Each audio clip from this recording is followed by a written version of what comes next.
клуби марказии варзиши артиш дар давраи гузариши футболбозон агар Элчибек Рашидбековро аз даст дода бошад, пас ба нимҳимоятгар Бахтиёр Чориев ки солҳои охир дар ҳайати хуҷанди хуҷанд бозӣ кардааст, шартномаи худро ба имзо расонид.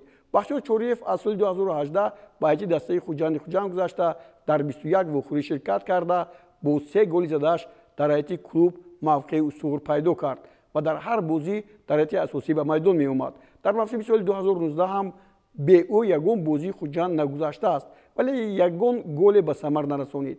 Як сол баъд, яъне соли 2020, Бахтиёр Чориев танҳо дар як вохӯрии дастаи хуҷанд ба майдон наомад. мавқеи Бахтиёр Чориев соли 2021 дар ҳайати хуҷанд коҳиш ёфт ва кам ба майдон меомад ва ҳамагӣ 8 бозӣ гузарониду барои кӯмак ба дастаи Истаравшан гузашт ва дар 6 бозии ин даста ҳам иштирок намуд.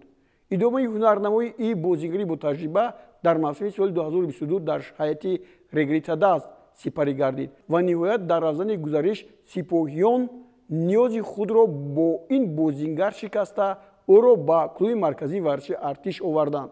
идомаи ин мавсим барои Бахтиёр Чориев дар ҳамин даста сипарӣ хоҳад шуд. Бахтиёр Чориев дар ҳайати дастаи мунтахаби Тоҷикистон 4 бозӣ гузаронидааст. сарбозон умед доранд ки бо омадани Бахтиёр хати нимҳимояи даста пурқувват мегардад.